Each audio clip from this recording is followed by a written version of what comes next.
बाबा रामदेव ने कोविड के इलाज के नाम पर हदपार की आधुनिक चिकित्सा को आईएमए अध्यक्ष। इंडियन मेडिकल एसोसिएशन आईएमए के अध्यक्ष डॉक्टर आरवी अशोकन ने सोमवार को कहा कि बाबा रामदेव ने उस समय हद पार कर दी थी जब उन्होंने उनके पास कोविड-19 का इलाज होने का दावा किया था। डॉक्टर अशोकन ने कहा कि उन्होंने आधुनिक चिकित्सा पद्धति को मूर्खतापूर्ण एवं दिवालिया विज्ञान कहकर बदनाम किया। भ्रामक विज्ञापनों को लेकर पिछले महीने सुप्रीम कोर्ट द्वारा रामदेव और उनकी दवा कंपनी पतंजलि आयुर्वेद को फटकार लगाए जाने के बाद आईएमए की ये पहली टिप्पणी है। सुप्रीम कोर्ट में 30 अप्रैल को मामले की सुनवाई होने वाली है।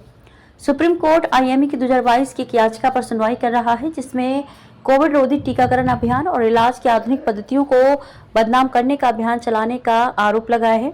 उनके सहयोगी आचार्य बालकृष्ण और पतंजलि आयुर्वेद लिमिटेड से भ्रामक विज्ञापनों पर उसके आदेशों का पालन नहीं करने के लिए सार्वजनिक रूप से माफी मांगने को कहा था। अशोकन ने यह भी कहा कि यह दुर्भाग्यपूर्ण है कि सुप्रीम कोर्ट ने आईएमए और निजी डॉक्टरों के तौर तरीकों की भी आलोचना की, निजी डॉक्टरों को हतोत्साहित किया है। उन्होंने कहा कि हम ईमानदारी से मानते हैं कि उन्हें ये देखने की जरूरत है कि उनके सामने क्या सामग्री रखी गई है। उन्होंने शायद इस बात पर विचार नहीं किया कि यह वह मुद्दा नहीं है जो अदालत में उनके सामने था। कोविड से युद्ध में अनेक डॉक्टरों ने कुर्बानी दी।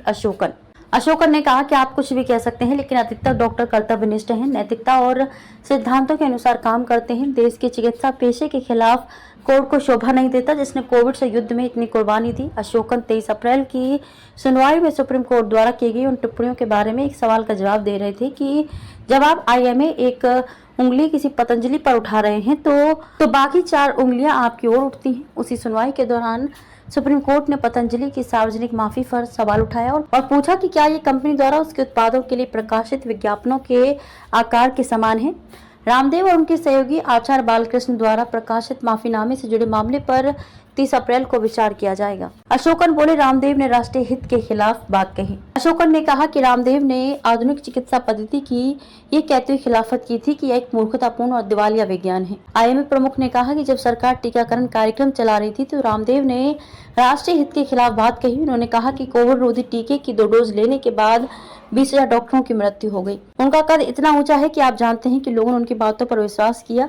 ये दुर्भाग्यपूर्ण था। ये पूछे जाने पर कि बड़ा नाम होने और राजनीतिक जुड़ाव होने के बावजूद आईएमए रामदेव से क्यों भिड़ी, इस पर अशोकन ने कहा कि उन्होंने हद कर दी।